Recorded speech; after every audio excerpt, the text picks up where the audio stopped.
நண்பர்களுக்கு வணக்கம். இன்றைக்கி நம்ம என்ன பார்க்க போகிறோம் அப்படின்னா, ஃபிங்கர் பிரிண்ட் எஸ்ஐ இன்டர்வியூக்கு தயாராவது எப்படி. இதில் வந்து ஓப்பன் கோட்டா, டிபார்ட்மெண்ட் கோட்டா ரெண்டுமே இருக்குது. இந்த 2 கோட்டாவில் இருக்கவங்களுக்கும் இன்டர்வியூ வந்து கூடிய சீக்கிரம் கால்ஃபர் பண்ண போகிறாங்க. அந்த கால்ஃபர் வந்துருச்சு அப்படின்னா நம்ம போய் அட்டன் பண்ணுவோம் இன்டர்வியூ. அந்த இன்டர்வியூ அட்டன் பண்ணுறதுல நம்ம அங்கே என்ன கேள்வி கேட்பாங்க அப்படிங்கிறத பற்றி தான் நம்ம இந்த வீடியோவில் பார்க்க போகிறோம்.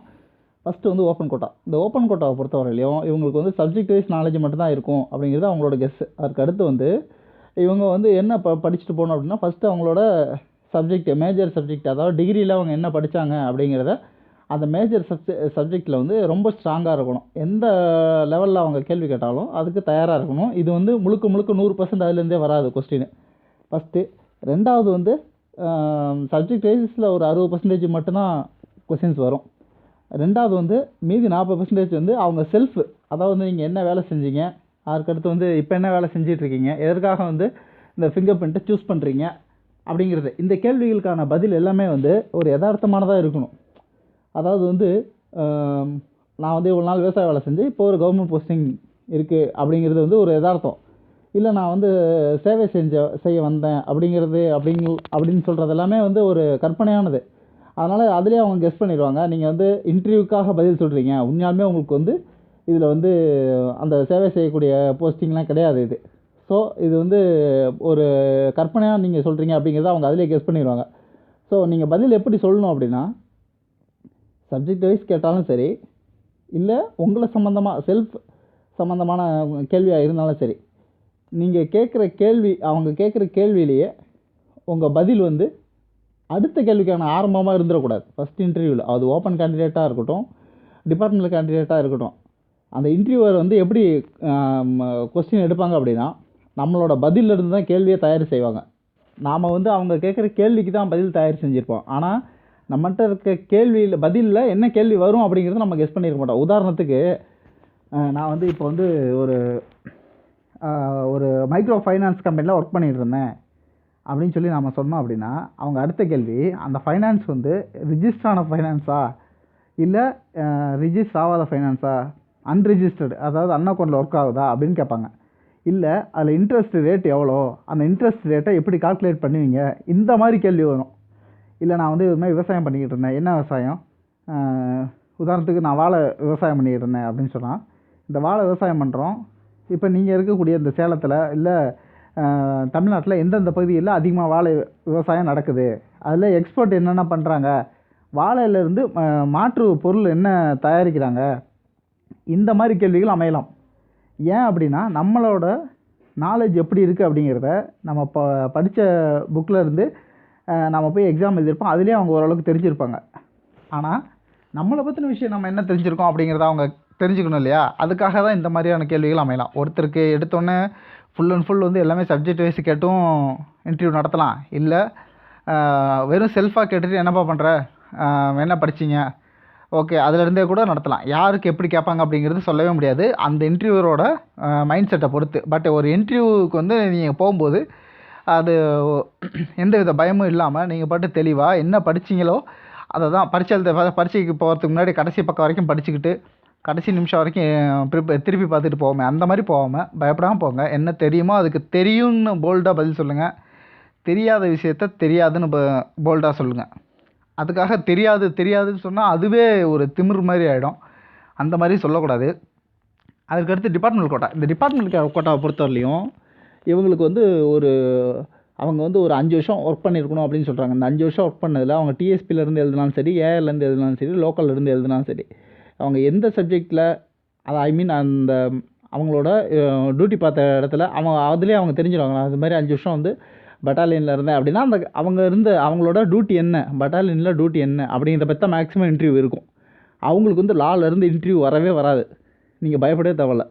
நான் ஏஆரில் இருந்தேன் அப்படின்னா ஏஆரில் வந்து இன்டர்வியூ கொஸ்டின் எடுக்கணுன்னாவே ஒரு 2000 கொஸ்டின் எடுக்கலாம். பட்டாலியன்லேருந்து இன்டர்வியூ கொஸ்டின் எடுக்கணுன்னா அந்த மேனுவலில் பிரித்தோம்னா ஒரு 4000 கொஸ்டின் எடுக்கலாம். அந்தளவுக்கு வந்து அதெல்லாம் ரொம்ப ப்ரீஃபாக போகும். எல்என்டோலேருந்து எடுக்கிறாங்க அப்படின்னா ஒரு முக்கியமான செக்ஷன்லாம் மட்டும்தான் எடுப்பாங்க. ஸோ அவங்க ஏஆர் பட்டாலியனில் இருந்தாங்க அப்படின்னா, இல்லை லோக்கலில் இருந்தாங்க அப்படின்னா, அவங்க நாலேஜில் இப்போ ஒரு கார்டில் இருக்காங்க, கார்டில் என்ன செய்யணும், ஒரு காவலர் வந்து என்ன செய்யணும், என்னென்ன கொண்டு போகணும், ஒரு கார்டில் ஏதாவது ஒரு அசம்பாவிதம் நடந்தால் தகவல் யாருக்கு சொல்லணும், இந்த மாதிரி ஒரு பேசிக்கான விஷயங்கள் மட்டும்தான் எல்லாமே கேட்பாங்க.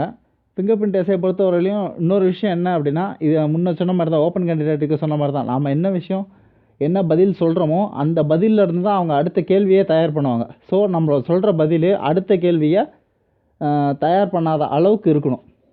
இல்லை அடுத்த கேள்வி அது அவங்களுக்கு கொடுக்குது அப்படின்னா அதுக்குரிய பதிலும் நமக்கு தெரிஞ்சிருக்கணும். இந்த மாதிரி தான் நம்ம ப்ரிப்பேர் ஆகணும். இதை விட்டுட்டு நம்ம வந்து மற்ற கோச்சிங் சென்டர் போய் இதுக்காக ஸ்பெஷல் ட்ரைனிங்லாம் ஒன்றும் கொடுக்க போகிறது கிடையாது. அவங்க ஒரு சில சென்டரில் சொல்கிறாங்க என்ன அப்படின்னா, நம்ம கோச்சிங் சென்டரில் இன்டர்வியூக்கு எப்படி தயாராகிறதுன்னு சொல்கிறோம் அப்படின்னு. எனக்கு அது ஒன்றும் புரியல. என்ன அப்படின்னா, இப்போ நம்ம இன்டர்வியூக்கு போகிறோம் அப்படின்னா இவங்க ஒரு கோச்சிங் சென்டர் தான், இவங்கக்கிட்ட போய் நம்ம வந்து எப்படி வேணால் இது பண்ணலாம். ஏன்னா வந்து அவங்க ஒன்றும் நம்மளை மிரட்ட போகிறது கிடையாது, ஒன்றும் பண்ண போகிறது கிடையாது. ஆனால் நம்ம ஸ்பாட்டுக்கு போகக்கூடிய இன்டர்வியூவில் வந்து அவங்ககிட்ட நம்மளை எதுவுமே கேட்க மாட்டாங்க.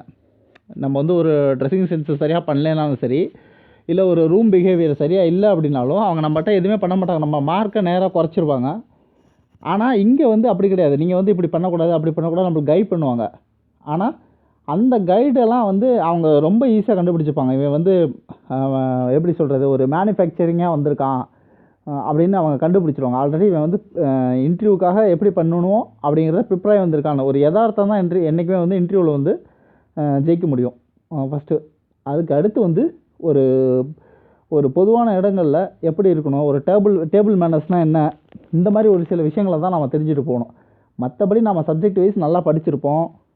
லாவாக இருந்தாலும் சரி, இல்லை ஃபீல்டாக இருந்தாலும் சரி, நம்ம அங்கே என்ன வேலை செய்யணும், என்ன மாதிரியான அடிப்படை மட்டும்தான் சரியாக இருக்கான்னு பார்ப்பாங்க. முதல்ல இன்டர்வியூ பொறுத்தவரையும் அதுதான் நம்ம எது அடிப்படைன்னு புரிஞ்சுக்கணும். எது அடிப்படையாக புரிஞ்சுக்கிட்டு அதுக்கேற்ற மாதிரி சப்ஜெக்ட் வைஸாக இருந்தாலும் சரி, இல்லை டிபார்ட்மெண்ட் வைஸாக இருந்தாலும் சரி, நம்ம அதெல்லாம் தெரிஞ்சுக்கிட்டு அப்புறம் இன்டர்வியூ அட்டன் பண்ணோம். ரொம்ப சிம்பிளான விஷயங்கள் கூட நம்மளுக்கு தெரியாமல் இருக்கும். இவ்வளோ நாள் ரொம்ப சிம்பிளான விஷயமா இருக்கும், நமக்கு வந்து அது தெரியாமல் இருக்கும். அது இன்டர்வியூவில் கேட்டதுக்கப்புறம் தான் நமக்கு தெரியும், ஐயோ இது ரொம்ப சிம்பிளான விஷயமாச்சே என்ன அப்படின்னு. நிறைய கொஸ்டின்ஸ்லாம் இருக்குது ஆன்லைனில், அதெல்லாம் போய் பார்த்தீங்க அப்படின்னாலே உங்களுக்கு புரியும். ஆனால் நம்மளை பற்றி விஷயங்கள் நிறைய பேர் வந்து சப்ஜெக்ட் வைஸு கேட்டு அந்த சப்ஜெக்ட் வைஸில் வந்து நல்லா பதில் சொல்லிடுவாங்க. ஆனால் அவங்கள பற்றி விஷயம், உங்கள் அப்பா பேர் என்னப்பா, உங்கள் பாட்டா பேர் என்னப்பா அப்படின்னா, அதாவது உங்கள் அப்பாவோட அப்பா பேர் என்ன அப்படின்னா அவங்களுக்கு தெரியும். உங்கள் அப்பாவோட தாத்தா பேர், அதாவது அவங்களோட அப்பா பேர் என்ன அப்படின்னு கேட்டால் அவங்களுக்கு தெரியாது. இது கூட கொஸ்டினாக கேட்கலாம். இதை கிராஸ் செக் பண்ணலாமாப்பான்னு சொல்லி எங்கே செக் பண்ண போகிறாங்களான்னு சொல்லிட்டு நம்ம போய் சொல்லிடக்கூடாது. அதை கிராஸ் செக் பண்ண ரொம்ப நேரம் ஆகாது. அப்படியே நம்ம கையில் இருக்க மொபைலில் வந்து நம்மளோட அப்பாவுக்கு ஃபோன் பண்ண சொல்லி லவுட் ஸ்பீக்கர் போட சொல்லி உங்கள் அப்பாவோட அப்பா பேர் என்னன்னு சொல்லி கேட்டாங்கன்னா முடிஞ்சு போச்சு, அங்கேயே கிராஸ் செக் முடிஞ்சு போயிடும். ஸோ இந்த மாதிரி விஷயங்கள் கூட இருக்கும். இது எல்லாத்தையுமே வந்து நம்ம மனப்பாடம் பண்ணோம் அப்படின்னா கண்டிப்பாக மாட்டிப்போம். இதெல்லாம் நம்ம பேசிக்காக தெரிஞ்சு வச்சுருக்க வேண்டிய விஷயம். அதுக்கடுத்து நம்ம வீடு எங்கே இருக்குது, அது ரெண்ட்டா ஓன் வீடா, ரெண்ட்டுன்னு சொன்னால் வாடகை எவ்வளோ, இந்த மாதிரி கூட கேட்கலாம். அதுக்கடுத்து ஓன் வீடு அப்படின்னா எத்தனை ஸ்கொயர் ஃபீட்டில் உங்கள் வீடு இருக்குன்னு கூட கேட்கலாம். இன்டர்வியூக்கு வந்து இப்படி தான் கொஸ்டின் கேட்கணும் அப்படின்னு எந்தவித வரையறையும் கிடையாது. ஃபஸ்ட்டு ஓரல் டெஸ்ட்டுக்கு வந்து எந்தவித வரையறையுமே கிடையாது. அதை ஃபஸ்ட்டு நம்ம புரிஞ்சுக்கணும். அதுக்கு எந்த சிலபஸும் கிடையாது, அதையும் நம்ம புரிஞ்சுக்கணும். ஸோ அப்போ அது எப்படி வேணால் இருக்கலாம். சப்ஜெக்ட் வைஸ் தான் இருக்கும் அப்படின்னு குறிப்பிட்டு சொல்ல முடியாது. சப்ஜெக்ட் வைஸ் இருந்தால் நம்ம அதுலேயாவது தெளிவாக இருக்கணுங்கிறதுக்காக தான் சப்ஜெக்டை நல்லா தெளிவாக படிக்க சொல்கிறது. முதல்ல சப்ஜெக்ட் வைஸ் இல்லை, அதர் சைடு வருது அப்படின்னா அதை எந்த பக்கம் அவங்க திருப்பினாலும் அந்த பக்கம் சரியான பதில் சொல்லணும். ஒரு விஷயம் தெரியாது அப்படின்னா தெரியாதுன்னு சொல்லிடணும். அதில் எனக்கு இந்த ஸ்டேஜ் வரைக்கும் எனக்கு தெரியும், அதுக்கப்புறம் அதில் என்ன நடக்குதுன்னு எனக்கு தெரியாது அப்படின்னு அது நம்மகிட்ட என்ன பதில் இருக்கோ அதை கிளாரிஃபை பண்ணி அவங்ககிட்ட காட்டணும், அவ்வளோதான். இன்னொரு விஷயம், உதாரணமாக இந்த எஸ்ஏ எக்ஸாம்லலாம் லஞ்சம் வாங்குறதா சொல்கிறாங்களேப்பா, நீ என்னப்பா நினைக்கிற அதை பற்றி அப்படின்னு ஒரு வார்த்தை கேட்குறாங்கன்னு வைங்களேன். இதுக்கு நீங்கள் சொல்கிற பதில் வந்து எப்படி இருக்கும், இதை யோசிச்சு பாருங்கள். நீங்கள் எப்படி பதில் சொன்னாலும் அவங்க மடக்குவாங்க. இல்லை சார் அதெல்லாம் கிடையாது, லஞ்சம்லாம் வாங்குறதில்ல சார் அப்படின்னு சொன்னால், எப்பா நானே 2 போஸ்டிங் வாங்கியிருக்கேன் என்னப்பா நினைக்கிறேன் அப்படிம்பாங்க. ஸோ இந்த மாதிரிலாம் கூட கேள்வி இருக்க வாய்ப்பு இருக்குது. ஆனால் நீங்கள் சொல்கிற பதில் அவங்கள திருப்திப்படுத்தணும். இன்டர்வியூரை திருப்திப்படுத்தினா மட்டும்தான் நீங்கள் சக்ஸஸாக வர முடியும். இது மேக்ஸிமம் இது எல்லாமே வந்து ஓரளவுக்கு ஃபிக்ஸ் ஆனது தான். ஏன் அப்படின்னா, இப்போ நம்ம வந்து என்றைக்குமே வந்து இன்டர்வியூ வந்து என்ன நடக்குது அப்படின்னு நமக்கு தெரியாது. அதனால தான் எக்ஸாம் எழுதுறதுக்கு முன்னாடி எல்லாருக்கும் சொல்லக்கூடிய ஒரு விஷயம், நம்ம ரிட்டனில் வந்து என்ன நடக்கும்